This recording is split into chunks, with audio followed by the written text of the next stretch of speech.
Hey guys, Morten from FlippedNormals here, and in today's video we are talking to VFX legend Allan McKay.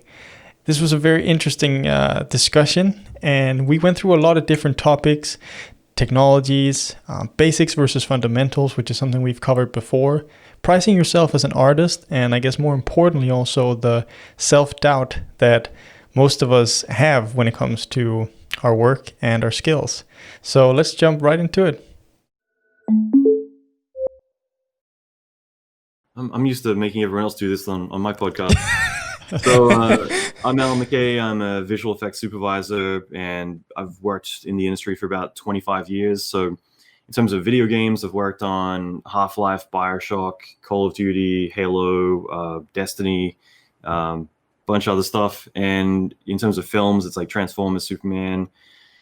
I don't know. I always got to look at my IMDb. I'm always like, what have I been doing? Bloodshot. What did I work on? Blade, Avengers Endgame, a lot of different stuff. So, and yeah, in my spare time, like I run a mentorship and help a lot of students in the creative space, not just 3D, but artists in general, really kind of leverage their career and get a lot of success with that and build their brand. Cool. It's actually interesting. Like a lot of the films and also games that you worked on, it sort of spans different eras of different kinds of generations of people. Mm-hmm. So like especially films have touched a lot of different age groups of people that have grown up with some of the films. Yeah, I was just chatting with David Tanaka the other day. He was at ILM and Pixar for 25 years, and his first movie was Hook, but then he worked on Jurassic Park. And it was just interesting though, because like the movie that inspired him was Star Wars: A New Hope, and one of the projects after that that he worked on was the 1997 special edition re-release of Star Wars: A New Hope. So it was kind of cool to see that full circle of what inspired you to do something, and now they're re-releasing it at the theaters. So I think it's pretty cool to be able to look at certain things for inspiration that later on end up becoming a big part of your future and what you do. Yeah, for sure. It's also interesting with that mix of having a supervisor who's done both games and VFX. Mm-hmm. Usually it's either one or the other. You don't hear a lot of people jump between them as much. So that I would actually be curious to hear just a little bit about that. Sort of like have you found some differences there? And I think that's about to start changing pretty drastically. The same way that like production and post-production are now starting to mix together because of virtual production. So now people are making assets that typically, or environments even, that are going to be, what's being seen in the final shots as well. So everything's starting to really get merged together. But I guess for me, at the beginning of my career, like I'd always loved art, and I got in, I was good at drawing. I wasn't great at drawing. But then I'd sell all my artwork to kind of pay for my first computer. Kind of grew up with just my mom and I in like a tiny little apartment, nothing too flashy. So I never had the luxury of having my own computer.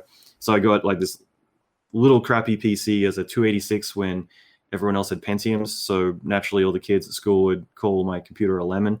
And but because of that, like I was really obsessed with Doom when that came out, and I couldn't actually play it on my crappy 286. And so I ended up getting Wolfenstein and starting to redo all the artwork kind of inspired based on the work I'd see in Doom. So I started to kind of turn Wolfenstein into Doom with a really crappy engine. And so that was all pixel by pixel, like frame by frame, using Deluxe Paint and Animator Pro, stuff like that.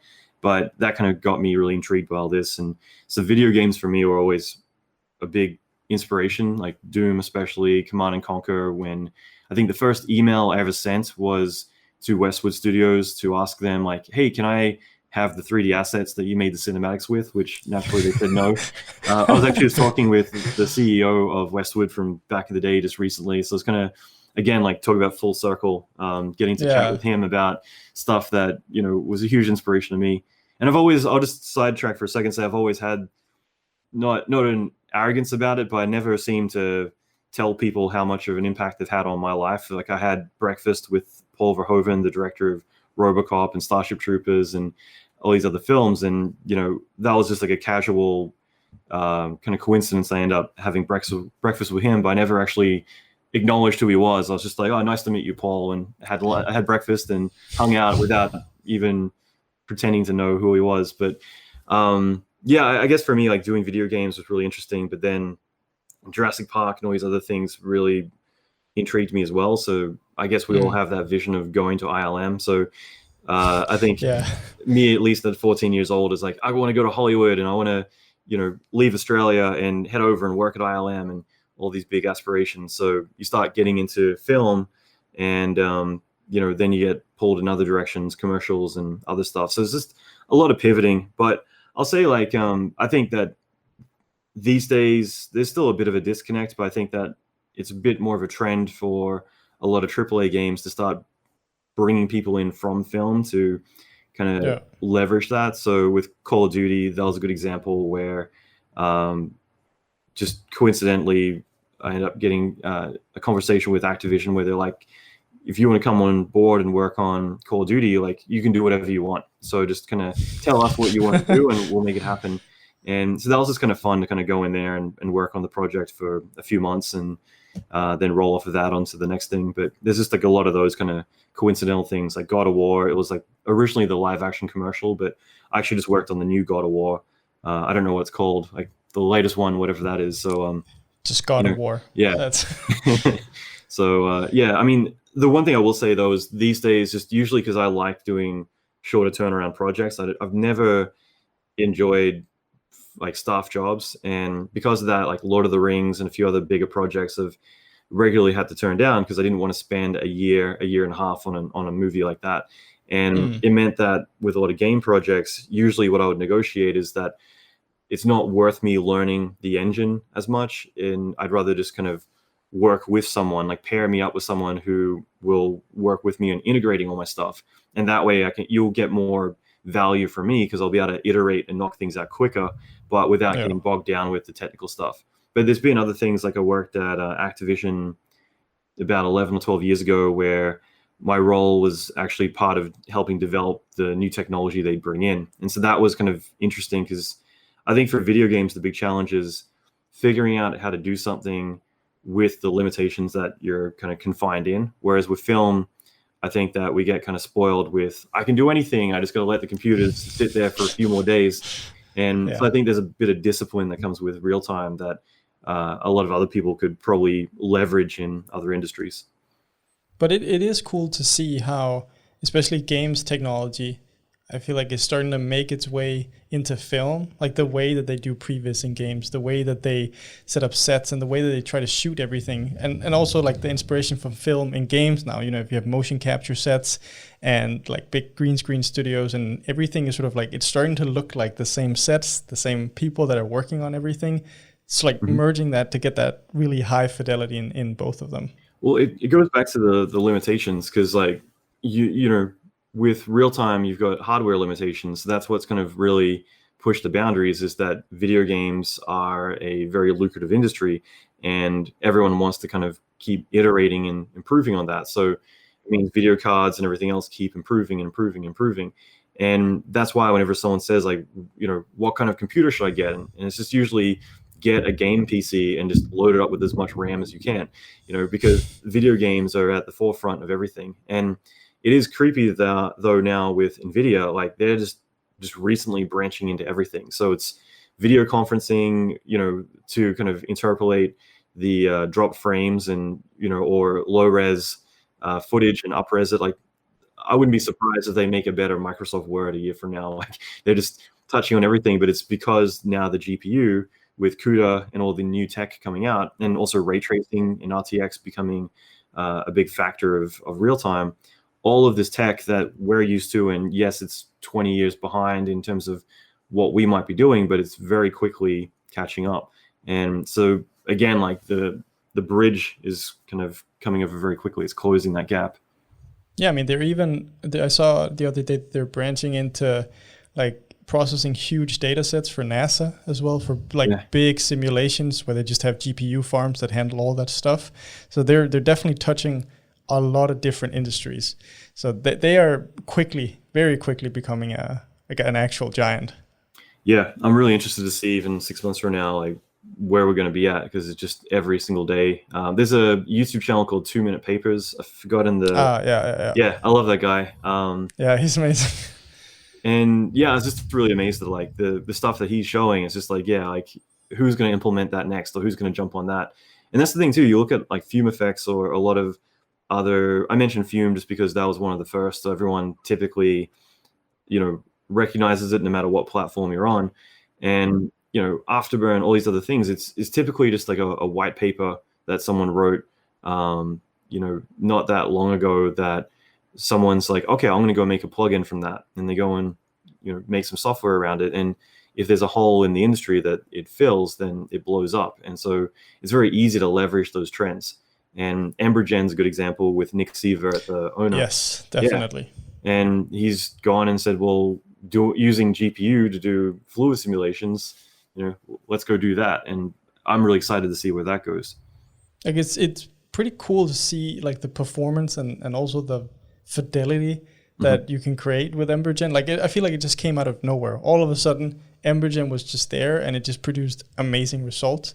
I really like the 2-Minute Papers channel because it sort of highlighted the fact for me that there are so many white papers coming out all the time with new technologies that I wasn't aware of. I mean, most of the time I don't understand 90% of what he covers in the videos because it's so technical, but just seeing the visual sort of elements next to it showing what it's possible and how much faster simulation times have become and stuff, that's really cool to see. As he always ends his videos, what a time to be alive. Yeah, exactly. It's so true. Like it is. It's really fascinating. One thing I'd be interested in talking to you about, Alan, is a lot of the people who watch our videos, they are either students or they're pretty fresh in their career. And I know you do a lot of mentorships and you have a lot of classes in general. What issues do you see these young artists face in their career? Do you have any general advice for them? It's really interesting. I was having this conversation with Michael Janda and Tom Ross recently. They both own very successful design studios, and one's in the UK, one's in the US. And we were just chatting about this, and I was saying how like what I used to say 10 years ago and what I say now, I feel like I might be a lot more jaded these days than I might have been in the past. And it's not that, it's just kind of like the level of thinking. 10 years ago, I would say, hey, here's a really cool hack where you can email someone about a job and you can actually see if they opened the email or if they clicked on the email, and then you could track how much of the reel they watched, and bit by bit you can break down a science of how to make a better reel by tracking every single bit and seeing what to tweak. I'd get very analytical and build out a lot of strategy people can apply. And just recently digging up a lot of old videos I wanted to kind of remaster, I was looking at that stuff and I'm like, wow, like I'm really in the weeds here showing all this stuff. But then Allan 2.0, like Allan 2020, it's pretty much like stop being lazy and get off your ass, treat this like a business. Stop thinking that like you banging the hammer, like your one skill is going to answer all your questions. And it's just this whole different perspective. So like Tom Ross, he kind of contributed to that, saying that it's usually that we get frustrated with the fact that you give people the best advice you have and they just kind of throw it out the window and go back to being frustrated. So to kind of dumb it down, I think that what most people really struggle with most of the time, it's one of either spectrum. It's either they lack confidence, and that's 99% of people, or most younger artists, they're too confident. And it's one of those two things. It's either they're way too overconfident and think that they're the bee's knees, and because of that, they're not really very I guess critical about their own work. They don't look at their work and say, how can I be better? Or what am I doing wrong that I need to fix? They think that they're God's gift to everyone. And because of that, they don't understand why they're not getting the results that they should deserve because they're the best. Or if their first job offer they ever get isn't at Industrial Light and Magic, they instantly turn it down. And so 5 years later, they're still turning down the smaller studios, thinking they're too good for them. And they're wondering like why they haven't made the big impact. Like, why haven't they been acknowledged for how great they are? But then a lot of us, I think, also are on the other side of it, where we're not confident. We have that inner critic telling us that we're not good enough. Or if it's not that internal friction, it's the external. It's our parents saying, go get a real job, when you're putting everything you've got into one of the most competitive careers that you can have. Like, to be an artist and get to do what we do, it's a career, it's a business, but it's also fun. Like, it's we're pretty lucky to be able to do this for a living. And because of that, like, it's very difficult to put in all this time. It's not like going to work at McDonald's where you get a videotape saying, here's how to do your thing, now go do it.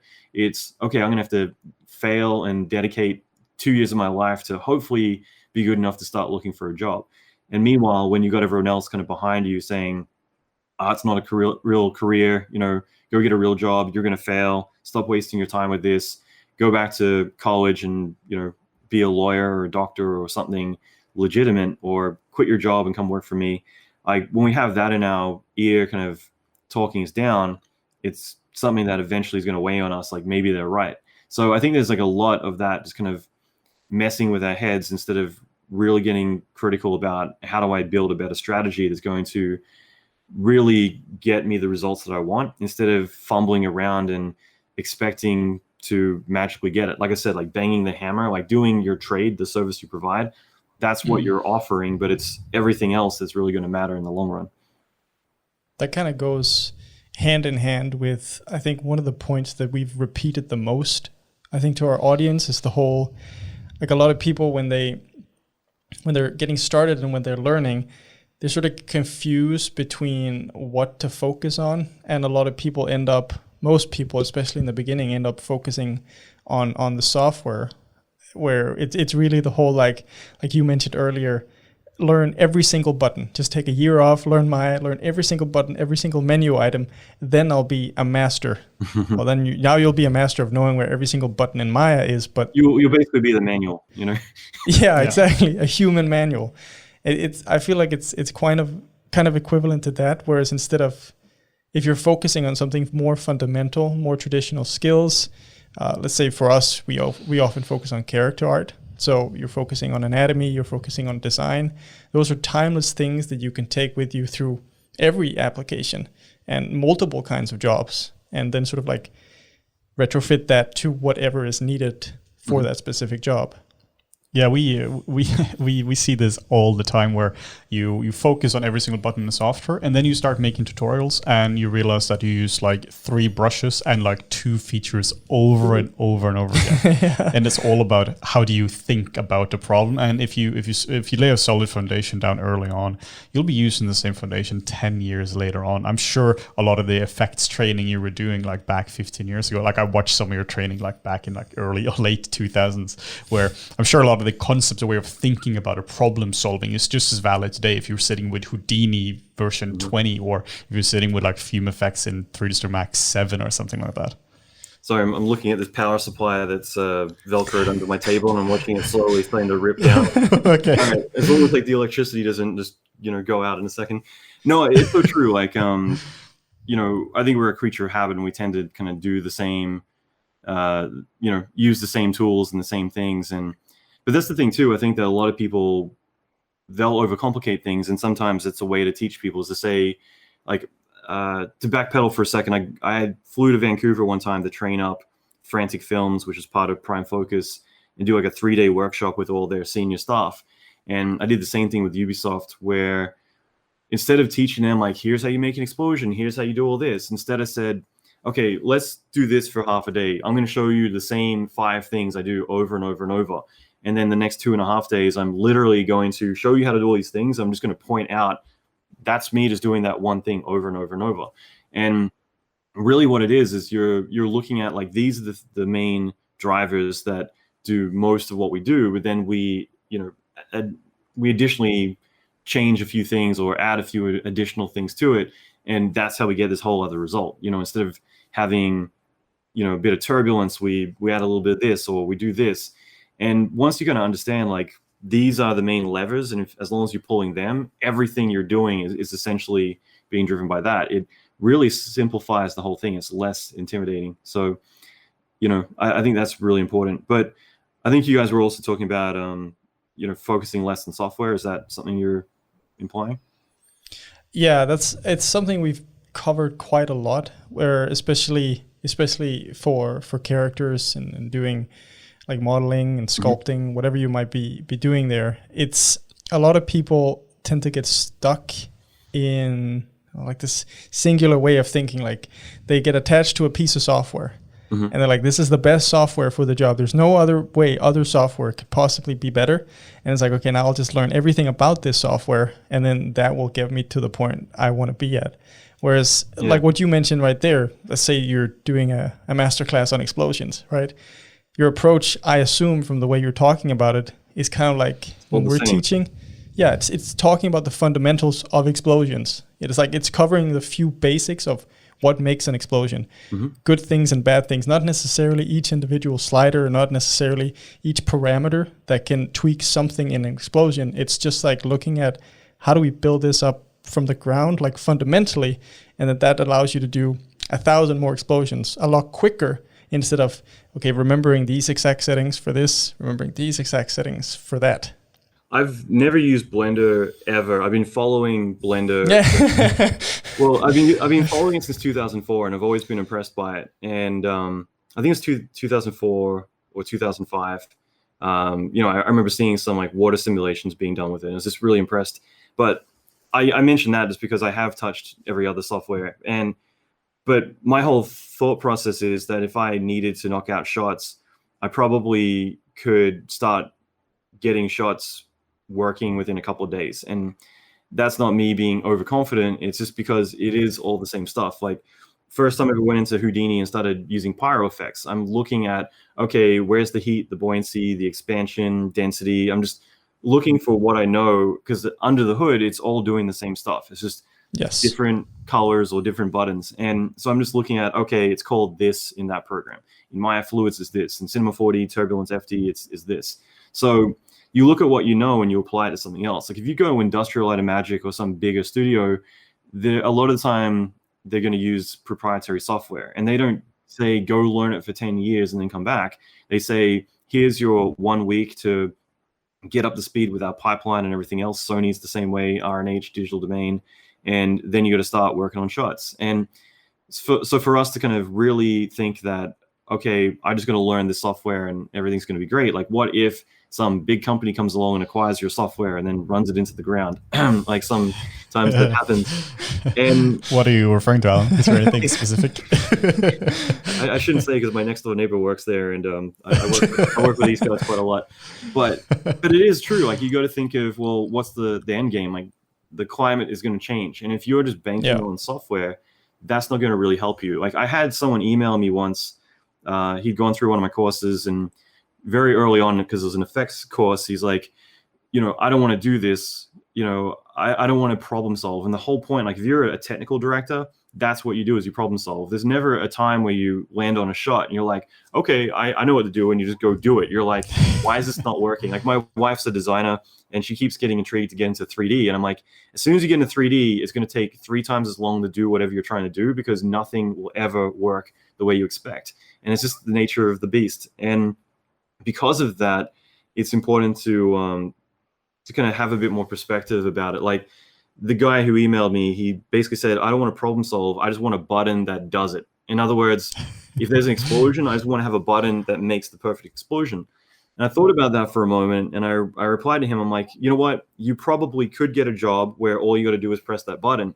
But what are you going to do when someone comes along who can press that button better than you? Or what are you going to do if someone can push that button cheaper than you? Or what are you going to do when that button gets automated? Like now the program pushes the button for itself, because typically the path of least resistance is more likely to go to machine learning, to automation, or to get outsourced to cheaper places. It's what you have inside of you that's going to, it's the talent, not the skill, that's going to make you in high demand and low supply. I mean, that's what we're seeing, especially with modeling precisions nowadays, where a lot of the scan work and getting usable topology for that's being shipped, to cheaper places like India or China. And even for the character work, where if it's retopology for characters nowadays, all that's just done with wrap. We have one base mesh, whatever company. Click the button. Yeah, it's just an automated process. So that whole part of a modeler's job is basically gone. I mean, for smaller studios, sure, there might be some more specific things, and especially if you have a hero character with like 4 arms and a lopsided face or whatever, there are special cases. But for 99% of the modeling jobs out there, that is what's happening. Yeah, if it's reference based, you are a bit in trouble if you can do purely reference based modeling, unless you are like the 1% of the best modelers in the world. If you can do only reference based stuff based props, that will just be done very, very cheaply somewhere else. So look at it this way too, that work's being outsourced to India or to Vancouver, everything is starting. Like, I've been really excited, like when in 2012 a lot of work from LA started to go to Vancouver. I'm not a big fan of the film subsidies. I'm not a big fan of what the films are doing, where they're film studios are doing, where they're forcing everyone in LA to open a shop in Vancouver specifically if they want to work with them. So There's a few things like that I'm not a big fan of, but I was excited that you don't need to be in the LA bubble anymore, because it meant that everyone else in the world now gets a piece of the pie. And the thing is that now we're in quarantine where, the studio down the street from me or whatever is, I'm working with them, but I'm working over email or whatever, let's say. There's nothing that differentiates me from someone in India. So if you're thinking, well, the reason, like, I hate stuff going to China or India or Singapore or Thailand, somewhere else, right now, if the big differentiator is that they'll want me in the studio because this isn't something you could outsource. It's like, well, now you're online. So like what someone on the other side of the world can do, it doesn't matter whether you're down the street or in the same building, like we're all doing things virtually. So it kind of evens things out even more, where you really got to figure out like what it is that makes you valuable, because if it is location, that doesn't matter right now. And that kind of means that you've got to step up and figure out, well, if they're only hiring me because I'm in America or I'm in Canada or I'm in Denmark or wherever it is, it's like, that's not enough now. And that's what's exciting, I think, for, let's say, I'll use the example of India, because there is a lot of amazing talent over there. And that's exciting that now that they can actually go and participate on jobs that in the past, might have been seen as like, well, they wouldn't let me because I don't have a work visa. It's like, well, no one needs a work visa right now, because no one can even come into the US right now. Everyone's green cards are being taken away. So it's very interesting times, but it also is a place that I don't want anyone to kind of interpret it like, oh, the industry is falling apart. It's the other way around. It's just, you've really got to leverage like what it is that you contribute. Because if you're saying I'm a 3D generalist and I've got 10 years experience, and someone else comes along who's got 1 year's experience, and they're saying I'm a 3D generalist, you're kind of both comparable. It isn't going to be that, well, I've got more experience, unless you can figure out a way to leverage how you make it valuable to them. Like, most people just show up and expect that they should be paid more because they've been doing this longer or whatever, instead of understanding, well, I need to go to the other side of the table and look at, well, what is it that I need to be convinced of that's going to make you the sure fit? Otherwise, yes, someone from India, someone who's a junior, all the things that we're kind of making the enemy as to why we're not getting the opportunities that we deserve, are going to always get those opportunities over us, because we're essentially all saying the same thing. I'm a 3D generalist or whatever. And then if you're all the same, then it really comes down to like, who's cheapest. They're the ones who are going to get the job. Yeah. I'm pretty interested in seeing what's going to happen now with the visual effects industry, particularly due to COVID, because the world is just getting more decentralized. That's been happening for a long time, and I have a lot of friends who work in London, or rather worked in London due to the pandemic. It's just been decimated. A lot of people I know have got back to their home countries around Europe or just across the world.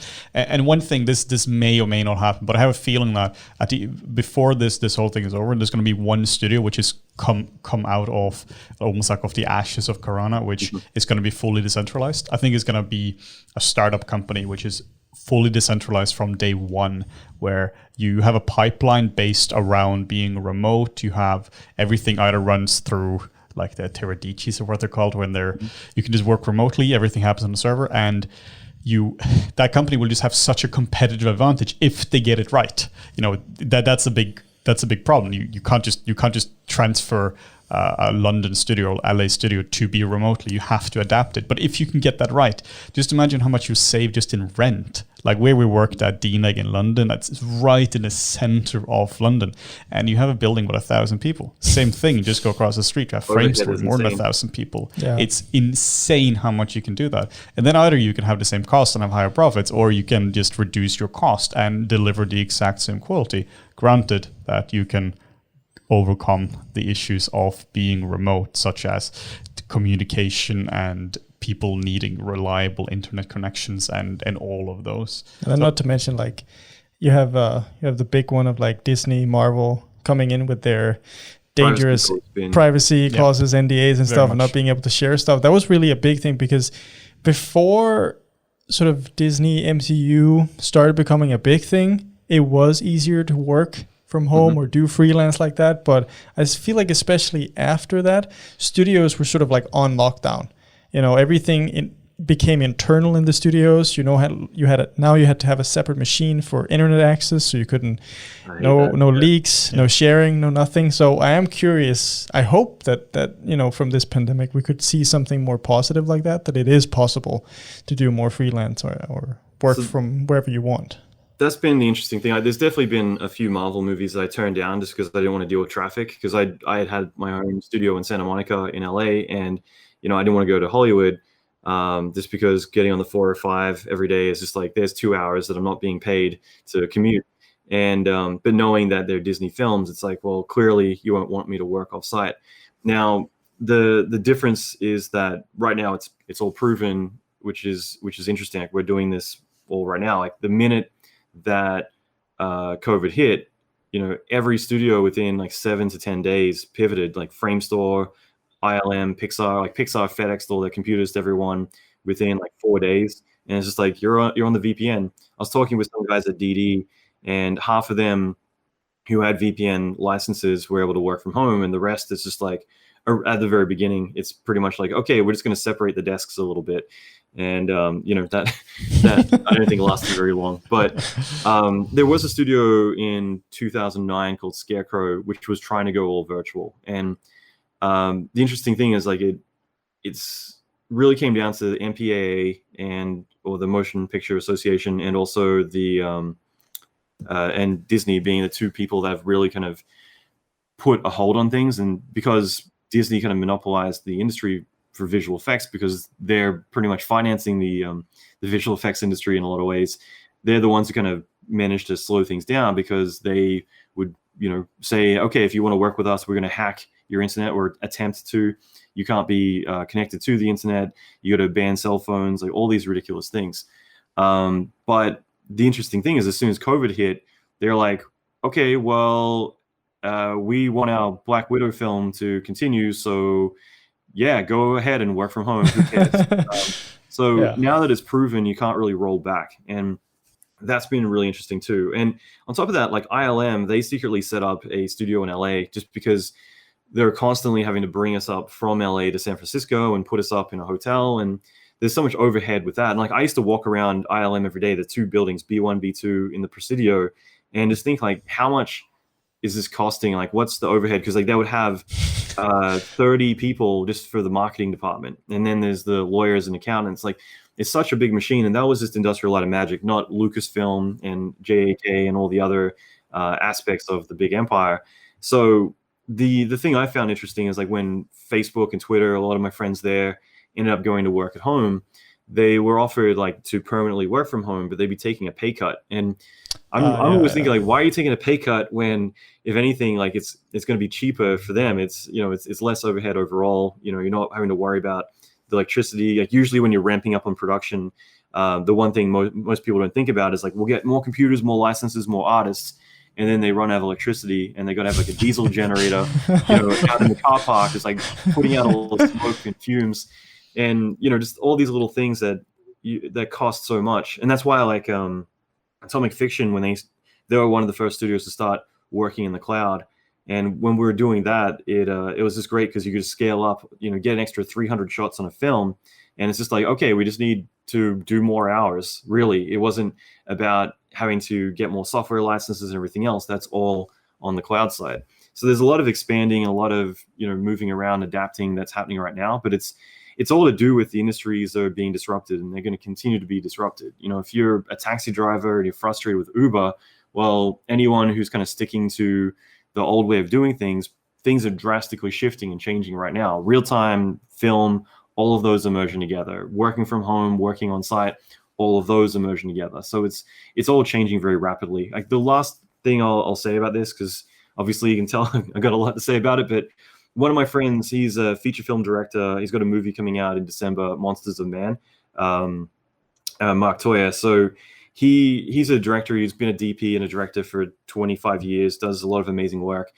What's really interesting is the traditional way that you would get to direct a feature film is such a painstaking and random, unpredictable kind of path. And it's a lot of ass kissing, a lot of rolling the dice, a lot of investing time into stuff that doesn't really matter.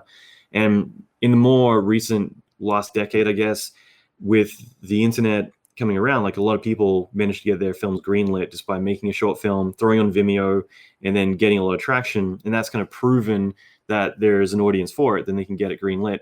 With him, he's gone and disrupted it even further, where being a successful director, he's got a lot of money, and so he decided to finance his own film. So rather than needing to go through the traditional route where you'd be paying the producers and everyone else, and they'd also have a bigger piece of the pie, he managed to get rid of a lot of that and finance the film for about 1/5 the price of what it would have cost to have done. And he did it all himself.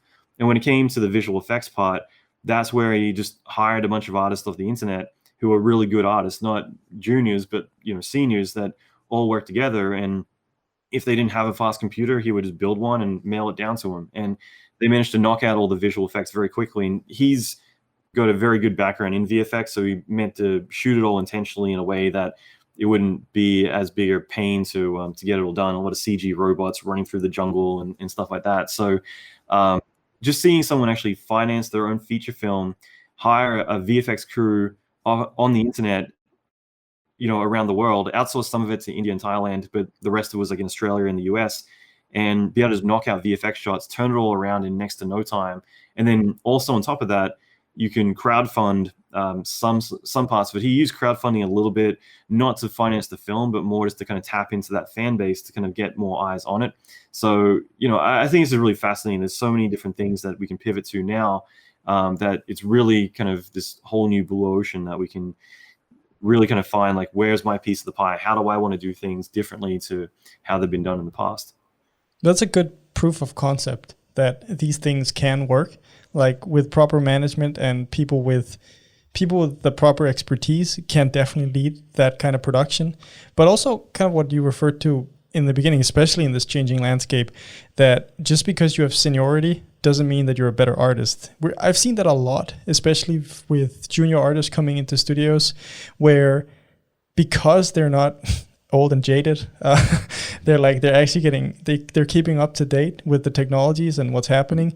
They're coming in with a vastly different skill set and are able to do things in a different way, a more intuitive way, and the most importantly, I guess, faster than how maybe a senior artist would do it, because they haven't had time or haven't prioritized the time to actually get up to date with new software, new techniques. And they decided to get a life at some point. Yeah, there is that. That's the tricky part, right? That work-life balance. But it is, I think that definitely shows why it's important to figure out how do you stand out, I guess, is like the most important thing there. Because like you say, if you're a generalist, if you're a young generalist, an older generalist, that might be the same thing. But if you can actually figure out a way, especially nowadays, to make your mark, that could be super useful. Yeah, to tap into that for a second, like I'll talk about standing out in one sec, but just the whole idea that, in the beginning, you're going to be way more enthusiastic. You're willing to maybe get a few beatings and be underappreciated, work for less, sacrifice your health. Yeah, all of these things, but that's not sustainable. But it's not to say that the industry isn't sustainable. It's just after a while, your priorities are going to shift. And this is the big problem that a lot of senior artists who are saying, like, there's a quote, like someone told me this after I posted like a podcast episode or something.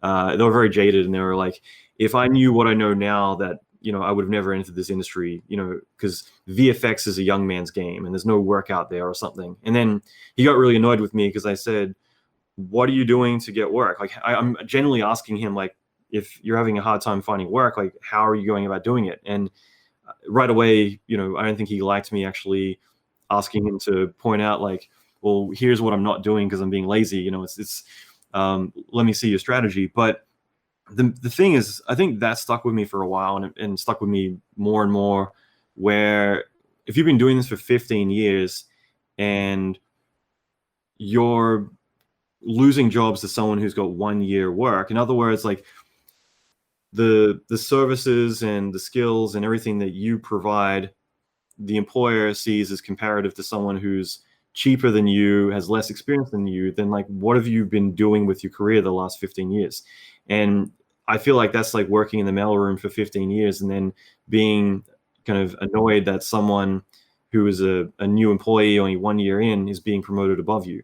And that's like a really jaded way to look at it. That's going to hurt a lot of people's feelings, but it's kind of putting it really bluntly that, you know, if you're being seen as an employer as being the same as someone who has no experience and has nothing that should be comparable to you, it clearly says that you don't have much focus on your career. You've been too busy just sitting still and getting old and not adapting to new tech and everything else that comes along. But the main thing is that that's actually not the truth in most cases. It's not that you aren't better in all these different ways. It's just the fact that you're not thinking about, well, hey, I should actually start caring about my career, and maybe also looking at moving up and being more strategic in what I'm doing. Because a lot of the time, like, you've been doing this for 15 years. Like, I typically hire a lot more senior artists than I would junior artists. And it might be that a junior artist is really cheap, but I'm not. And when I'm having to work on giving them feedback on version 99 of a shot, and I'm charging, you know, $500 an hour on a project or something ridiculous compared to what they're doing, suddenly that's very expensive to be babysitting someone. But if I have a senior person, all these senior people come together, like, you're essentially reading each other's minds. Like, you know what someone else needs, and so you're already trying to, you know, get it done. If they're having problems, you're helping problem solve it with them. And a lot of the times, like, senior people just have that synergy. So the main thing is that when you're telling everyone, like, I'm a generalist, I'm always going to say that because a lot of people are afraid to ever say I specialize or do anything like that, because they think they're missing out on all these opportunities if they were to say I'm really good at this, when really you're eliminating competition and creating unique opportunity that is specific to you. But when you are being passed up for a job because you're too expensive, and even though you've got more experience and everything else, it's because you're not selling yourself in a way that makes sense to them. If you were to go to an interview and they say, like, what do you cost? And it's like, I charge $70 an hour. But, you know, the reason that I typically charge a lot more is because when I come onto a project, it's usually to rescue the job that they've hired someone for cheaper and it kind of went haywire. And the one thing, and this is where you kind of inject your value into them by putting yourself in their shoes, like, what do they really care about? Most of the time, it's not going to be money. They're going to care about other metrics that are way more important to them, like the relationship with the client, having less things to worry about. Because the worst thing as a manager is having to be held captive to 30 artists and all the promises they said that they're going to deliver things on time. Or if they work a lot of late nights and weekends and they're billing hourly, and I don't know this until I get the invoice that, you know, we got 13 artists who charge double time over the weekend, and now we're, you know, working at a loss. So the more that you have the empathy and understand what the manager or the person interviewing you really cares about, the more that you can tap into that. So instead of saying, like, I've got more experience, like, who cares about how much experience? That's not a metric that's really going to, you know, resonate with them. But if you were to say that one of the things that I find on projects is that usually we'll hire someone a lot cheaper, and a lot of time they'll really want to make a good impression on the team. So they tend to not want to ask a lot of questions. And if they're kind of falling behind, they don't let anyone know. They want to try and catch up. And bit by bit, they'll fall further and further behind. And bit by bit, they don't have the foresight of thinking about, you know, what they need to do to get things on track. And so it's usually at the 11th hour when the client hasn't seen anything and they start to get really nervous or even pull the job. That's when we realize there's this big disaster waiting where that person hasn't even made anything that we can use. And that's when everyone has to drop what they're doing and try and rescue the shot. And we usually go into the red trying to work all this overtime. And you're starting to paint a picture in the client's mind of like, oh my God, like I don't want that. And they're anchoring that to hiring someone cheaper than you or isn't you is going to be like rolling the dice. And there could be all of these things that they actually do care about, whereas a little bit of more money isn't a really big deal. Like if that means that they have to worry about one less thing, if they have the confidence that you're going to do a good job, if you manage to paint a good picture of, when I work on projects, I typically try to race things through to comp as quick as I can because I want to get them in front of the client. The quicker we can start to have that conversation, the more that they feel like they're giving their input and they start to feel really, really confident in us. And that's usually the thing that I've found that gives us the repeat business. They always want to come back to us because they know that they get more say in it and they feel like we're always going to deliver on time. Suddenly, those two metrics to them is just like, yes, hiring this person is going to be a bit more money, but these are the things I really care about. And if they're a bit more money, I just borrow more money from somewhere else in the budget. It's not, well, this is going to make us profit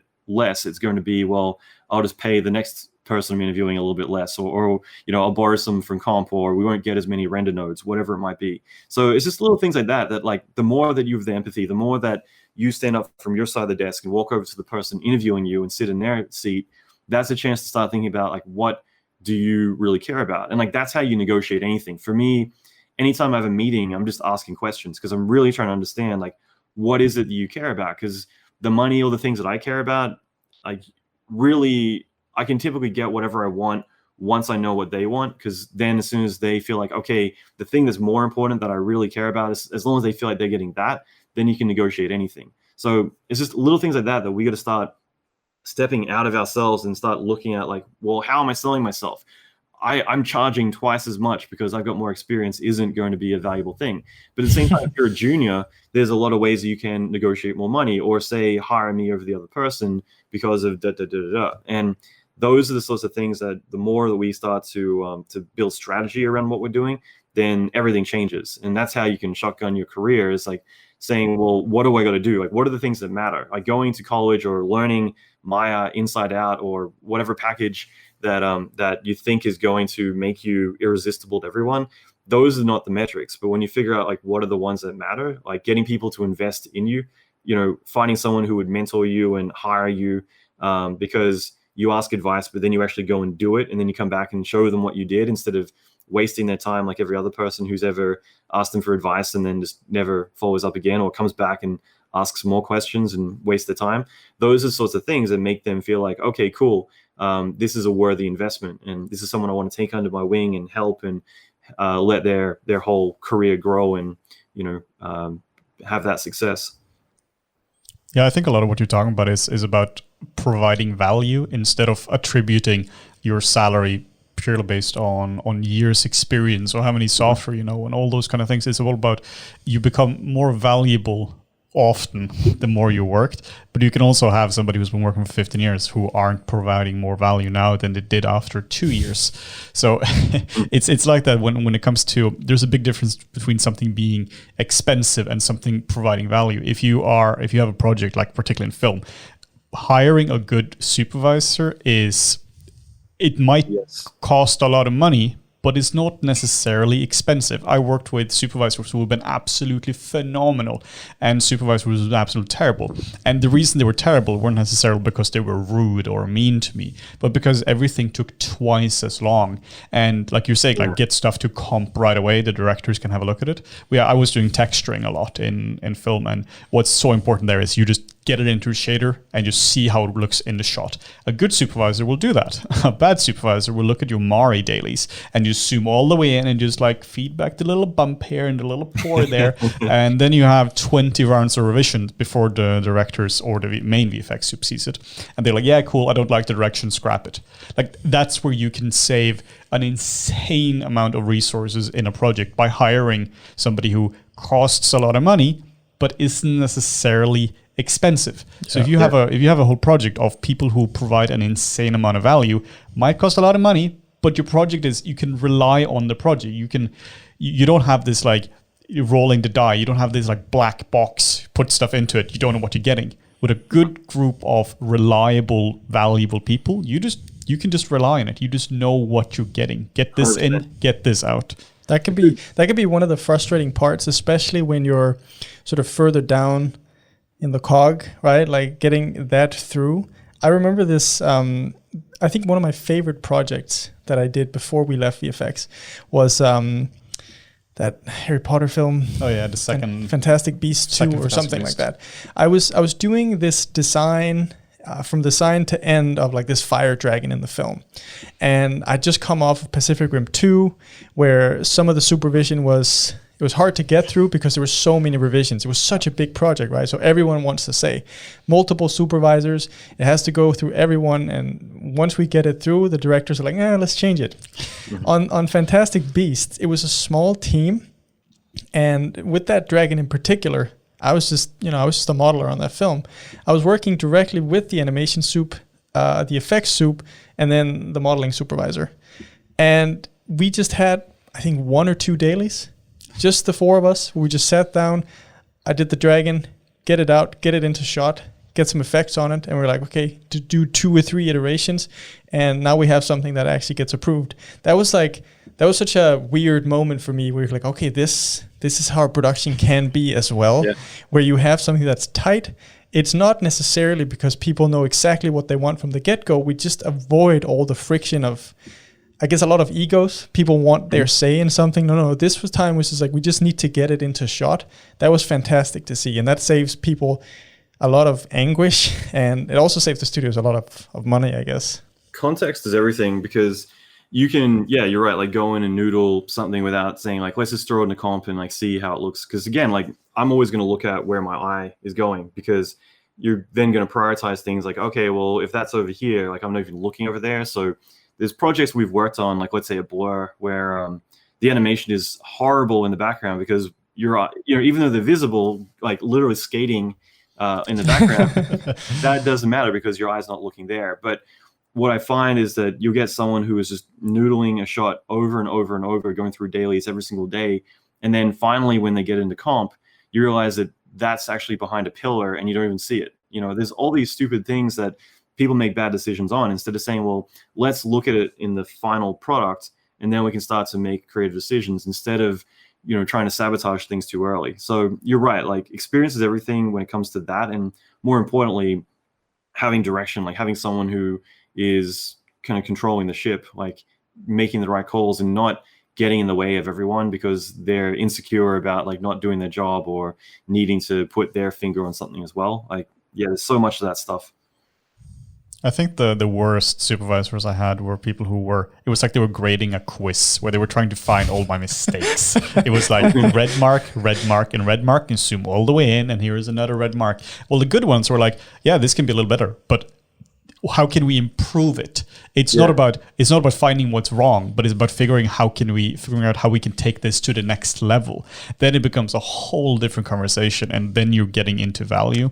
And you can do that as a junior artist as well. If you're a junior and you can, instead of just sitting with like laser focus on exactly what your job is, if you're trying to look a bit broader at generally what's going on in the studio, what's happening before your department, what happens after your department, you can really provide value. And I've seen that happen. People who's done that have gone from junior to senior in like legit like 2-3 years.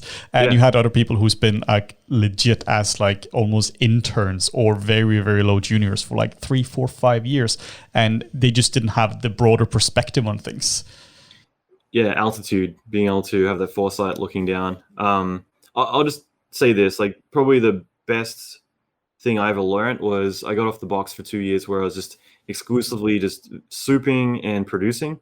And the more working as a producer, the more I did that, and then going back on the box as an artist, it really changed things where, even my own shots that I'm just managing for myself, I'd have spreadsheets I'd be managing and keeping an eye on things. But the more I started just kind of looking at everything as time and money, and not in the sense of like worrying about time and money, but more making decisions and prioritizing everything. So that to me has become a really valuable thing where even when I'm reviewing a shot, I'm looking at okay, let's change this. These things are wrong, but we'll call them CBBs or tech fixes, and we'll loop back to that later on and see whether or not it's actually an issue once we get everything in there, because maybe we throw some smoke on there and cover it up, and that's not being lazy, it's making a better call. And a lot of the time it's just more about learning to prioritize like where your attention goes. And I think the more that everyone were to do that, instead of fixating on everything needing to be the best it needs to be, it's more about, well, given the time frame that we have, what's the biggest impact that we can make. Like if you guys worked on Pacific Rim 2, like Atomic Fiction worked on that, and working with Kevin Bailey and a few of those guys there, just having like Kevin interned at ILM or Lucasfilm while he was in high school, when they're doing Phantom Menace, and so he's been in the industry for quite a long time. And, just working with someone who is just making really good calls and prioritizing, our whole thing on Flight was Wei, who was the compositing supervisor. Him and I, like, we worked on the big plane crash sequence of In Flight, and our whole game was that we would just keep adding destruction into the shots, and the whole game was that Kevin would keep taking things out. And this wasn't like that a-hole, he's taking my work out. This was like, there's so many just fun experiences I've had with them where it's just the perfect storm of a good storm, I guess, but the perfect kind of combination of all of us, where what we would be doing is trying to better the shot, and we'd be adding to the shot, and Kevin would be taking things out, balancing things out, and taking things away. And this wasn't us working against each other, it was working together, where we would continue to try and improve, and he would continue to try and balance it out. I mean, this is a Robert Zemeckis film, like Forrest Gump, Castaway. This isn't meant to be a big effects-heavy film. And that sort of thing has really been just a really cool experience, where you're all working together, you all know what you're doing, and you're trying to make the best shot possible. And there's no egos, there's no one saying, I can't believe you took my element out, screw you. It's about, let's do what we do and do it the best that we can. And all of us, like Kevin, is going to tone it back. We're going to dial it up, and we're going to find that perfect point where everyone loves it, Robert loves it and approves the film. That's when we've done a good job. Is there anything else you want to sort of like cover in regards to that, like the branding part and selling yourself? Because there was one thing there that I think is really important, which we've seen a lot, especially when we started transitioning into doing more tutorials and training, is when it comes to negotiating salaries, I feel like you can sort of compare that to the way that people price themselves online. That was one of the things that I struggled with a lot in the beginning, not because I couldn't price myself, but because I was frustrated with seeing how low people would price themselves, how low they would price their training, their assets, whatever it was. They were really setting the bar low, either because they wanted a lot of people to buy it, which I don't think is the case, but more because they felt like they weren't bringing a lot of value with the training or the assets they were providing. Any advice you would give to people like that, where like you're actually worth more than what you're selling your things for? What do you think people can do there? So that goes back to the beginning, where I was saying that some people are overconfident, and then some people are, lack that confidence. And I think that a lot of us as artists, like, there's always going to be a little bit of ego. Like, at least this industry definitely attracts ego, but there are going to be some people who are overconfident. I feel like they're usually the less experienced people, but then there's others that, don't have the confidence. And I think that that's way more common.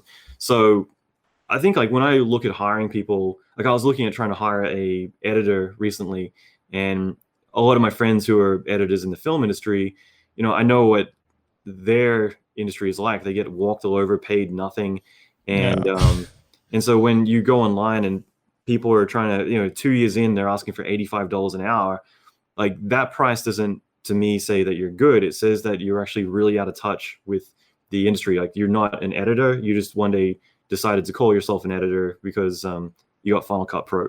And so a lot of time, like, you can start to look at pricing as, like, if it's really out of touch. The same way if someone applies for like an effects job and they call themselves like SFX instead of VFX or something like that, there's a little nuances that start to kind of resonate as like, what's up with this person? Like, they don't speak the same language as us. Like, what's up with that? And so sometimes pricing stuff too high can actually say more about how you're not in touch with the market, a lot of different things like that. But you're right, a lot of people price too low. And outside of film, I do a lot of speaking on stage at a lot of marketing conferences, and this is something that I got pretty well known for, was pricing psychology. And there's a product that I'd launched once where I intentionally tanked 150 grand just because I needed to prove something to myself about the quality of customers you bring in. So this was an educational product that I'd created, and what I noticed is that by having let's say a tighter pricing plan, higher prices, you would get people who came in who were actually more reliable with actually making their payments. So we didn't like ban them for life because they failed on their payments, and they on top of that weren't as annoying to deal with, and they usually really valued the product and they wanted to contribute to the community. They wanted to be a part of all of it, and that was something that was a feeling. And that's why I decided, okay, what if I did like an 18-month payment plan? I did slightly different pricing for Brazil, India, China, a few other places like that. Let me just do a bit of split testing and see the results a year later. And so we tracked all this. So we came back and had like this big post-mortem afterwards to say like, okay, these products, these prices, and these results, what has this been like? And including bringing in some of the support team just to talk a lot about like their experience with the students as well.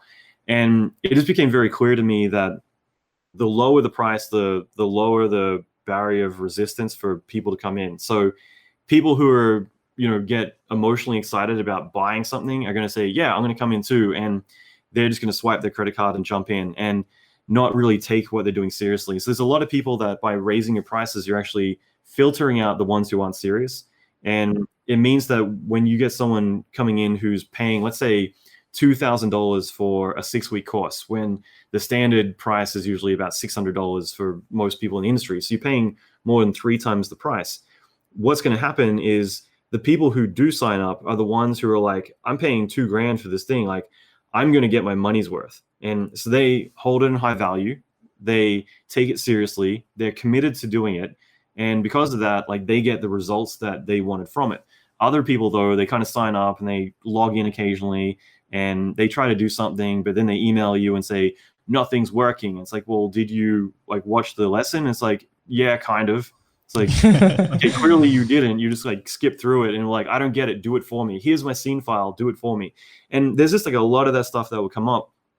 And it's where I kind of realize like those who pay attention. And usually what you want to do is you want to filter out the people that aren't serious, because it's the same way like one of my friends, Hugo Martin, he's the director of Doom and Doom Eternal.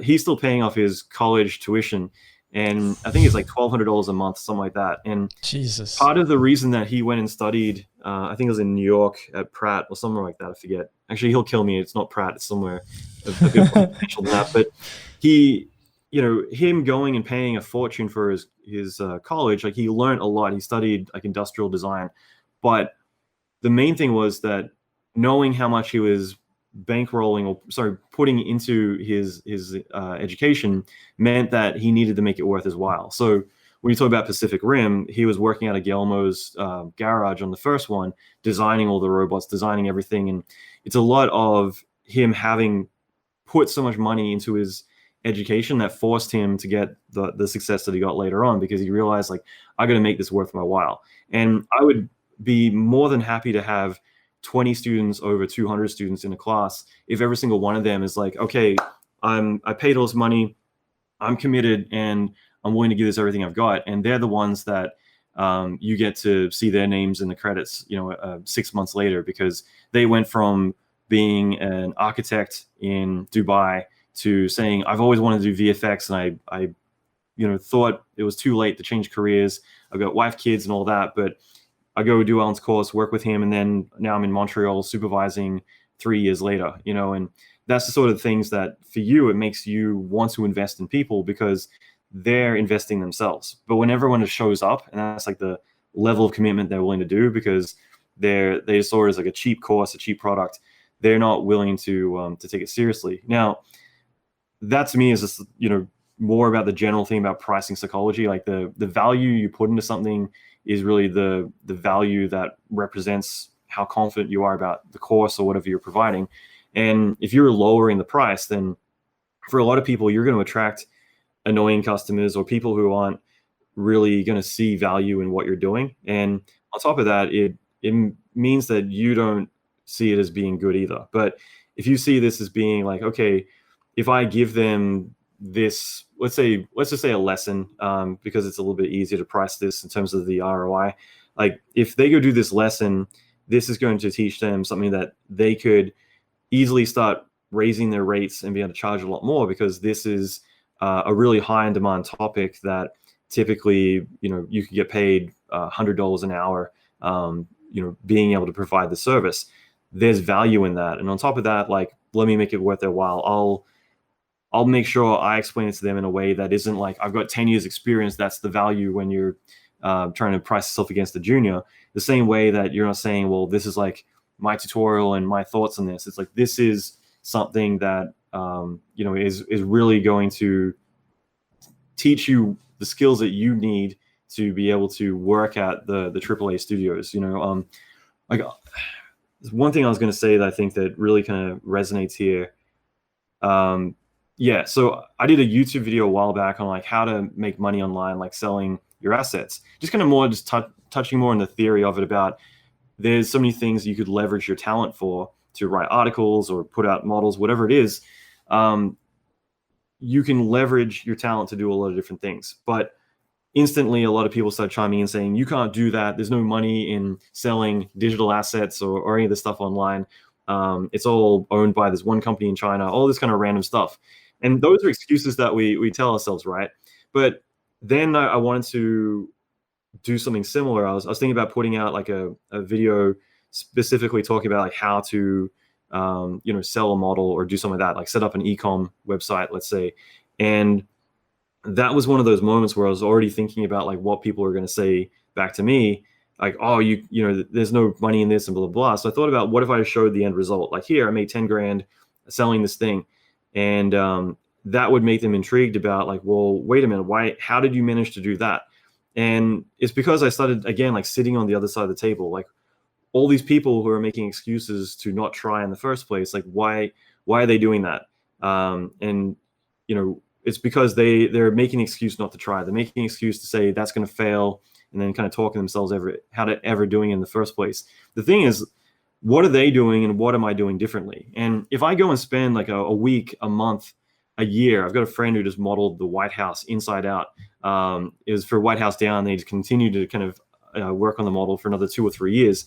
If you're working all this time on something that you think is really good, that you think is really valuable, and then what you do is you're afraid to sell because you're afraid that, or you're either afraid to sell because you don't want people to think that you're salesy or that you're a sellout, or you don't have confidence in yourself, or you think that, I've done the hard part. Now I just, I've painted the mural, or, I built a house, whatever, and now I'm just going to like let it sit there. If that's the level of effort you're putting into what you're doing, of course it's going to fail. Like the difference is, like, if I were to go and spend a week or a month on something, and this is typically how I'll pick the projects I work on, is I'm always thinking about, well, what's the ROI? And not just financially, but the relationships, the way that maybe I could talk about it later on, or do a product around it. I'm always thinking about like, well, what am I going to do with it once I do it, once I make it? And so if I'm going to make a model, if I'm going to spend like a week or a month on a product or a course or whatever it's going to be, I'm not going to then like upload it to the internet and then like go to sleep saying, now I'll make my millions because I posted it on this website. I'm going to go and put a post on social media and say, hey, guess what? I just put this thing out. Come check it out. Hey, by the way, I just made a tutorial on how to use this thing. I'm going to go and make sure that people are aware of this thing and see the value in it and understand how much this is going to impact their life. And that's something that I think most of us don't realize, is that we're all in sales. It doesn't matter if you are selling a digital asset, a course, if you're sending your demo reel in, that is your sales pitch. And if you're afraid to sell, or you're arrogant enough that you just think, well, I'll just let my skills speak for themselves, then you are going to get passed up by other people who simply think, well, I've got to show the value that I'm going to contribute, and I also need to understand my worth. And if you can't do that, then no one is going to buy your stuff. They're going to look for something else. I think that all of us need to realize we're in sales. And on top of that, we got to realize that, like, if you're going to do something, then you want to make it worth its while. You got to get others to see the value in it. So they're not psychic. They're not going to, come to your store and line up outside just because you built a store. You got to put up billboards and tell everyone, like, come check out my pottery store. We've got the best vases, and this is going to change your life. Like, this vase has a story behind it. When you put it into your house, everyone who comments on it, you can tell them that story. You're buying the story of the vase. You're not just buying the vase. The more that we kind of put value on what we put out there, the more that others are able to see the value in what we're putting out. Yeah, we see this a lot when we're doing tutorials, because I mean, that's how we make a living now. Yeah. I see so many people who they make tutorials and they're great, and then they just upload one image from the tutorial and no text, and they're like, cool, that's it. No, but you're not done. you aren't selling it. You have to. It's not even like in a sleazy sales pitch way, but it's in where people don't actually know what they're getting. People of course have to feel excited about it and see cool stuff, but they also just need to know what's actually in it. So we always spend a lot of time trying to make our products look as nice as possible, really just rendering up beauty shots and just spending proper time making sure that everything we make is, it's crafted properly. I think people really appreciate that. You can make the tutorial series which has the exact same information, but just the visual quality at the end just hasn't been taken that much into account, and it performs so much worse just financially because of that. Your website is so polished. Like, if you had one bad model on there, it would stick out like a sore thumb because everything's so polished. Like, have you guys seen The Prestige? Yes. Yeah, I mean, that I think is a really good example where Hugh Jackman is kind of the showman, and then you got Christian Bale, who is more kind of the authentic born magician, and he's dedicating his life to being really good. He's willing, as you learn the twist in the movies, to sacrifice so much for the love of his craft. And Hugh Jackman is the one who's able to look at like what he's doing, and it's like, yeah, what he's doing it's so simple. And it can't be that simple. Like, I can go and do it. I'll do it better because I'm the showman. I'm going to put on the show. I'm going to put on this experience. I'm going to jazz it up. And by doing all these things, like, people will flock to me because I'm not just saying, here's my bouncing ball. It's all it's the prestige, but it's also the, I forget the term for it in the beginning, but it's essentially, the whole act. It's part of the experience. And if you're just saying, blah, here's my model, there's not going to be as many eyes on it. And it's also, people buy through emotion. Like, people buy through excitement. And if they're buying something, they're like, okay, the model's really cool, the textures suck, and like, I'm gonna have to like go and unwrap it all and retexture it properly and do all these things. It's not going to sell it the same way that if you give something that's just beautiful out of the box, they're going to say like, wow, like, I'm buying value, I'm buying quality, and it's such an important part of it. Yeah, it's also not just the exact product you're buying. Like, we have a lot of course now, for instance, our Intro to Maya course, just because we've been talking about Maya. You're not necessarily buying knowledge of how the attribute editor in Maya works. What you're getting is potentially higher rates. You're potentially fleeing a career you didn't like, and you can join something else. You're finding a more effective way of doing it. You become more valuable as an artist, and that's what we're also always trying to do. Instead of just, you get this box with cool stuff in it. It's like, what can you do with this box? How will you improve as a person by using this product? And if you do that, I think you're impacting people on a completely different level. How does a product make you feel instead of purely technical specifications? Yeah, I feel like I could talk forever on this side of it, because it actually is really valuable to artists as well, even though they're like, well, I don't care about business. It's like, you're in a business and you got to learn to do this stuff. But I'll just say this, like, I had to do an interview yesterday, and they're asking about like one of my favorite projects, and I'd mentioned God of War being one of them, the Super Bowl commercial, and it was like Thanos, like, his whole world turns to ash. And then I was talking about Avengers Endgame, and it's like, well, the reason I got Avengers was based on the work that I'd done in God of War. Like, that was specifically referencing that. And God of War was specifically because I had worked on Daybreakers. Well, it wasn't directly, but it was kind of tied to it. And Daybreakers, the directors had come to me because they loved Blade. And, so like bit by bit, there's this whole correlation. But the thing is, like, if I were to go and put out a product on how to make things turn to ash, I would say that by learning this one thing, it meant that I was able to double my rates. So by doing this one thing, it meant that I could then, like, having this on my reel meant that I started getting targeted by all these directors and all these studios wanting to do this result. And because this is like a very high in demand thing, that there aren't that many artists who specifically have provided the service. It means that I can command much higher fees, so you could double or triple your rates.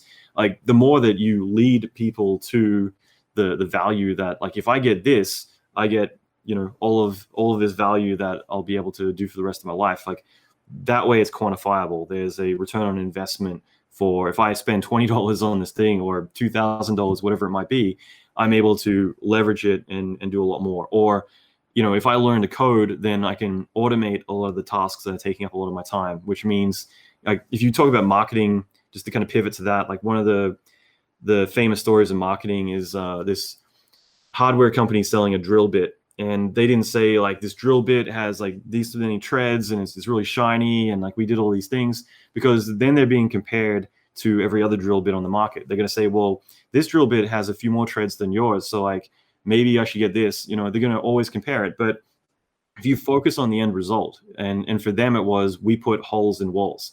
Because when people are shopping for a drill bit, it's like, oh, you're now speaking my language. You're being very transparent with saying, we know what you want and we can provide that to you.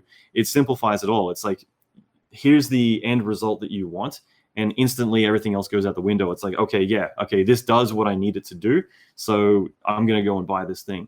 So if you go beyond like how to learn to do, like, maybe Ash is a bad example because it's cool and it's fun, but if you were to think about, well, why, like, what's the core problem that they're trying to answer? The same way when you're negotiating money, that you're going beyond the money part, you're figuring out like what the core problem that the people you're talking with really have.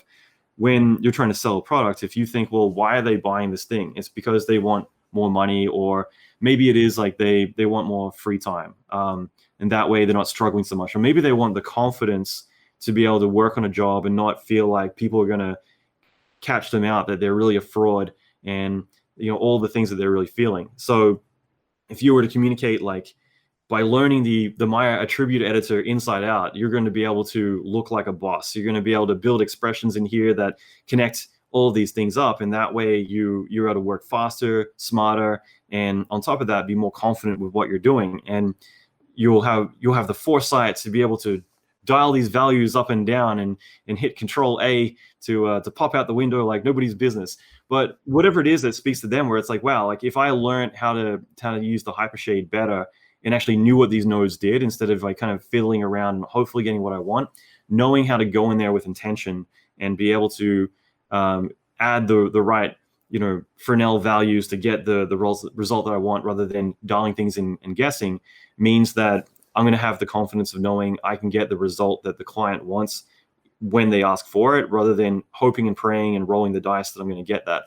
By doing that, like, the more that you communicate to the customer that you're trying to sell that product to, they're not buying a course on how to do this. They're buying the confidence or the ability of knowing that they're not going to be really just guessing with what they're doing. You know, whatever it is that you're trying to sell, you're more looking at like, what's the problem this is really going to solve for them? Because the more that you dial it down to that, that's when they're like, yes, like this is what I really need, is to know that when I start working on my shaders, that I'm able to get the result. My stuff doesn't look fake and phony and plasticky. It's actually looking realistic. And this means that I can start targeting, you know, realistic commercials and showing the stuff off, and that's going to raise my rates. It's going to make me more attractive to future employers, and you know, on top of that, I'll have a lot more opportunities than I would have ever had before. You know, whatever it is that they really want. So like if you're selling a car, I would say that if you want to go into the really ultra scammy, sleazy area, it might be, because you got to think, actually, I'll touch this and say, like,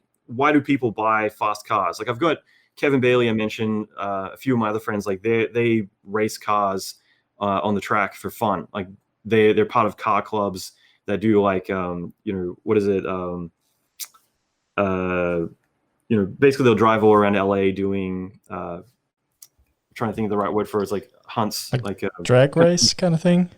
Not real. Well, actually, one of my friends, Emmanuel, used to drag race people illegally on Rodeo Drive, but they'll do these kind of, not Easter hunts, I can't think of the right word right now, but they'll basically like go all over town doing these games where they got to like get this or take a photo of this and the silly stuff like that. So there's that, but a majority of people, they want a car because they want attention.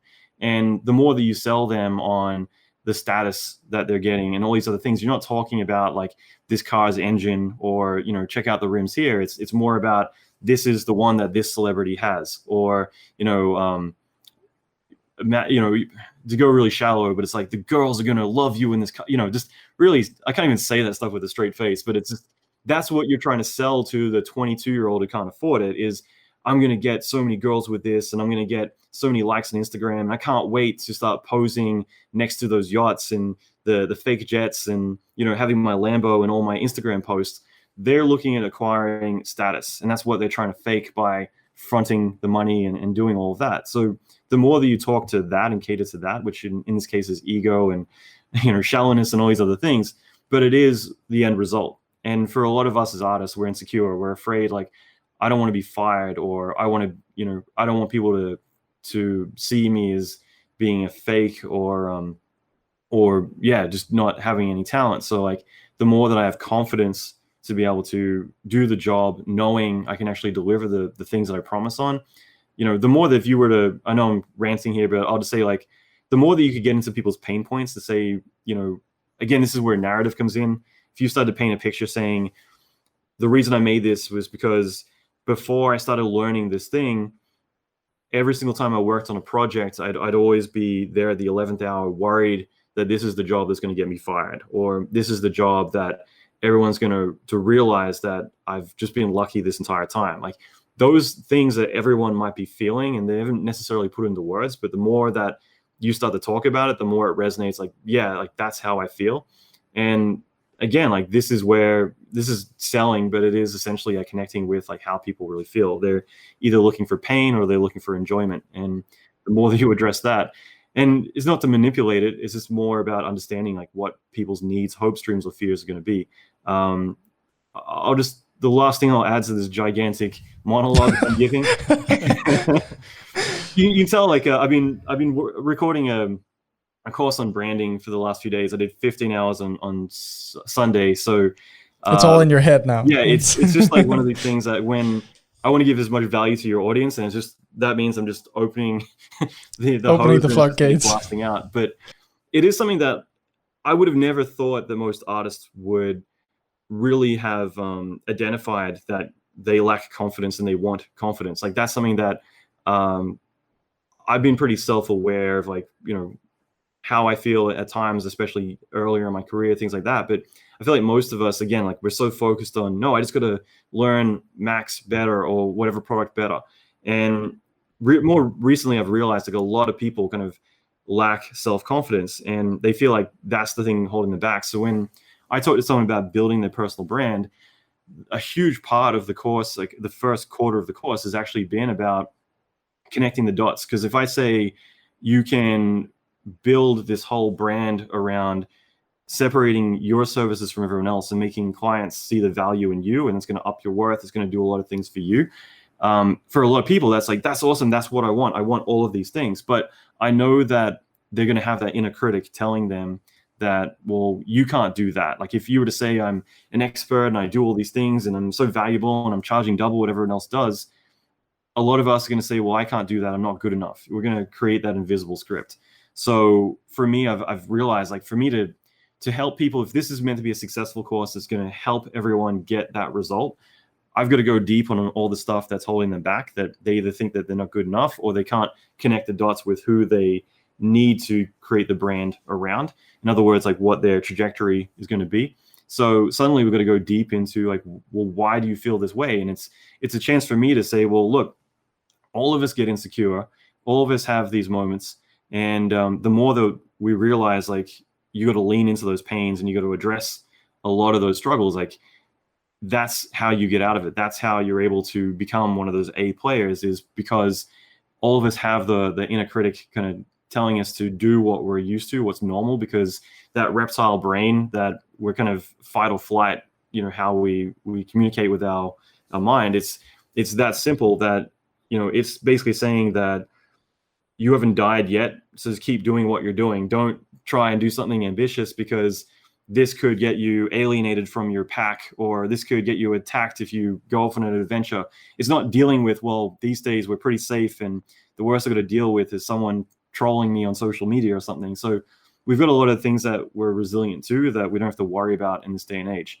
And we're still having to deal with that. So that's why we'll lower our prices, because we're worried about people saying, well, why would I pay that much for your stupid product? Instead of saying, well, let me make it, let me sell the value of this product by saying what it's going to do for you and why it's better than these other ones, and start to differentiate myself from everyone else. So again, it just always comes back to having more confidence in yourself, or the overconfidence being that you're not in touch with reality of saying, well, I need to connect the dots for other people. I might see the value in myself because I'm so overconfident, but I've got to get everyone else to understand why I'm so great or what I can contribute. And this is the longest I've ever had a one-sided conversation where I'm just completely rude. So I apologize, but I'm hoping at least it's valuable for everyone, even though, I'm sure I've completely over-talked you guys and, yeah. No, I think it's definitely, I think it's one of those things that's not talked about enough. Mm-hmm. And it's also something that every artist that I know and have ever known, it's something that they struggle with. So just being able to have a conversation about it, and every time we've talked about it as well, the insecurities we've had about our work, if something we do, we don't feel like it looks great or we didn't get the result that we achieved, every time it's been positive. Like the feedback that we get from it is always positive. So I think that's definitely that's a great place to leave this, and it's a great message to give to people for sure. I love you guys to come on my podcast sometime. And I'll just say, like, you guys can talk for an hour and a half. Then it's our turn. No, for sure. Thank you very much. No, it's been an absolute pleasure having you on. It's definitely a message people have to hear, that you are a business as an artist as well. You're literally working for money. So might as well be good at that. Mm-hmm. So thank you so much for coming on, and maybe we'll join you at some point and we'll rant for an hour. Then we'll rant. Yeah. And then just got to find something to rant about. Yeah, we should find that. This has been an absolute pleasure. So again, I appreciate Likewise. it. And, I'm hoping that there's been a lot of value in between all the ranting. So hopefully it's served your audience well. I think there's a lot of good nuggets in here. So thank you, sir. Thank you so much, Allan. It's been great.